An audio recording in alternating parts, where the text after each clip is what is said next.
On an ordinary day in November 2021, the residents of a village in Egypt's Fayoum governorate were shocked by a middle-aged man named Ayman Abdel-Maboud, who appeared in a unique live broadcast. In the broadcast, Ayman was seen holding a firearm, threatening his wife Rania and several members of her family, forcing them to give detailed confessions about his disgraceful behavior. The women's faces in the recording were covered in bruises and wounds, indicating they had been severely beaten and tortured before the recording began, which made them confess in detail and tell Ayman what he wanted to hear and convey to hundreds and thousands of followers. The live broadcast on Facebook quickly spread like wildfire across various social media platforms, shared by activists and media outlets, turning the incident into a case that shocked the entire Egyptian public. What were the circumstances of this incident? What drove Ayman to commit this crime? And how would this kidnapping end in an extremely violent and bloody manner? To find out the answers to all these questions, join us in this episode presented by the channel, Facts Until the End. In the final chapter, we tell you real stories about minds that thought outside the box and operations that no one could have imagined, all of which were like artistic oases painted by the most brilliant criminal minds. Subscribe now to the final chapter. The channel link is in the description. Music. The villagers where Ayman lived were the most attentive followers of the live broadcast because they knew Ayman well and were aware that he was a dangerous man with a criminal record full of violent crimes, armed robbery, and even murder. For this reason, Ayman had spent long periods behind bars for several criminal cases. After the live broadcast, which caused terror and shock across Egypt, Ayman appeared in another broadcast explaining the dramatic events that had recently occurred in his life, which led him to kidnap his wife and her family and torture them in this humiliating manner. The last time he was arrested, Ayman was involved in a murder and was sentenced to 10 years in prison. At that time, he was married and had a son named Mustafa, but his wife divorced him shortly after he entered prison. It seems that this punishment was a deterrent for Ayman, as he announced his repentance after his release and swore never to return to a life of crime. Indeed, he obtained an honest job for the first time in his life and began earning a lawful income. Based on this, Ayman sought to rebuild his family, which he had destroyed with his disgraceful actions, so he sought custody of his only son Mustafa, who had been living with his mother during his father's imprisonment. Then, he began searching for a new wife. His siblings and several close relatives advised him to marry a woman named Rania, a middle-aged divorcee with 2 daughters, Jana and Nira. Rania came from a poor and simple family, which meant her family would not prevent her from marrying a former criminal and ex-convict. Indeed, it only took a few months before Ayman married Rania, and she moved into his home with her 2 daughters, Jana and Nira, and Ayman's son Mustafa. At first, things seemed to be going well between the couple, and Ayman continued to earn his livelihood through lawful means, despite the difficulty.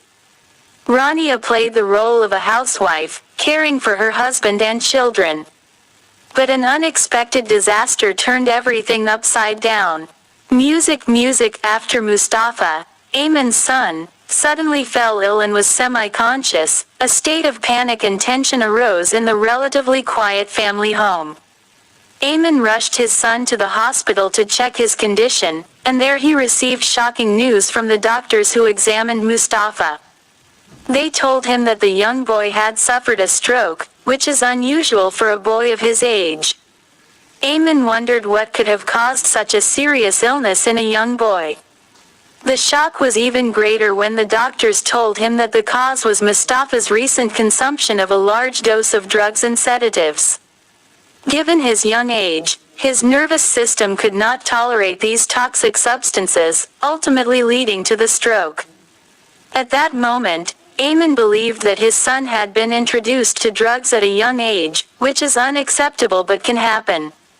So, He decided to monitor all of Mustafa's movements carefully to verify his drug use and identify who had supplied him with these toxins. Ayman continued to monitor Mustafa closely for a long time, but he did not notice anything suspicious or alarming in his son's behavior.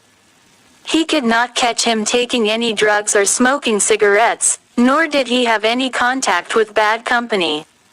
These observations increased Ayman's confusion and bewilderment, as he could not understand what had happened. Music. Ayman was deeply engrossed in thoughts about Mustafa and his illness when he received a strange call from an unknown person who claimed to be a do-gooder. The unknown person delivered a brief message stating that his wife had been unfaithful to him. For some reason, Ayman immediately linked that call to Mustafa's illness. At that stage, he changed his strategy, and instead of monitoring Mustafa, he began monitoring the entire house to find out the exact story of his wife and, more importantly, the connection between her infidelity and Mustafa's stroke. Soon, the truth began to unfold before his eyes, bit by bit. The worst scenario Ayman had imagined was that his wife was cheating on him with a lover, but what he discovered was far more horrifying. In reality, Rania was running a prostitution network from their home, where she, her 2 daughters, her sister Rabab, and some other girls engaged in sexual activities with men from the village and neighboring villages in exchange for money. When Ayman learned of his wife's ugly secret, he took it upon himself to seek revenge and expose her and her family in front of as many people as possible. He found no better way to spread the news than through a Facebook live broadcast. In the live broadcast, Rania and her mother Fayoum did not appear, but her sisters Rabab and her daughters Jana and Nira did, giving shocking confessions in front of the camera. They revealed that the prostitution network had been established by Fayoum, Rania and Rabab's mother, and Ayman's mother-in-law, who had been working in this field for over 17 years. Soon, she recruited her daughters Rania and Rabab, and later her granddaughters Jana and Nira, into the prostitution network. After Rania married Ayman, the family used his home as a secret base to manage the prostitution network, where meetings between clients and prostitutes took place, as Ayman was often away from home most of the day and sometimes for several consecutive days due to his job as a security guard at a major company. Rania, Rabab, and even their mother Fayoum primarily played the role of prostitutes, but they also often resorted to the help of other girls. Among the shocking confessions made by the family members under Ayman's threat was that Ayman's brother and sister were also involved in the prostitution network, helping Rania and Fayoum communicate with underage girls for sexual use with clients who preferred this type of practice. The confessions broadcasted live were so detailed that Ayman forced his wife's family to reveal the names of the clients who frequently visited the house. Shockingly, most of these clients were people considered respectable by society, and most of them were teachers who dealt with children on a daily basis. The women also confessed in their statements that they used sedatives and sleeping pills to drug children like Mustafa so they could continue their work normally without fear of the children telling Ayman what was happening behind his back. The live broadcast ended without anyone knowing the fate of Rania and her family members. Simultaneously with the end of the broadcast, the villagers where Ayman lived heard gunshots and women's screams coming from his house. At that moment, everyone thought that Ayman had begun executing his wife's family members, prompting them to contact the police immediately. Music. The police had already moved and dispatched a team of investigators to investigate the shocking live broadcast that had spread widely on social media. But when they received the report from the neighbors about hearing gunshots coming from the house where the hostages were being held, they immediately moved to the scene in an attempt to save the situation.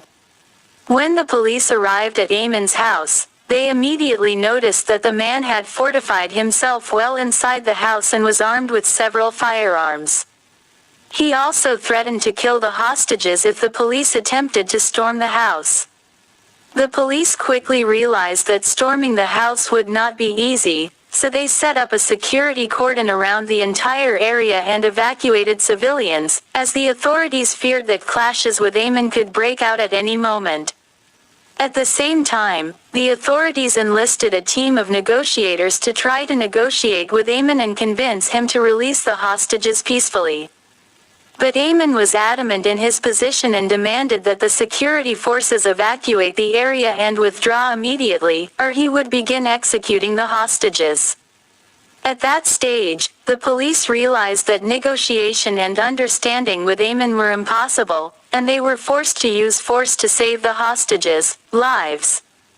Therefore, a special forces team was called in to storm the house and rescue the hostages without causing any loss of life.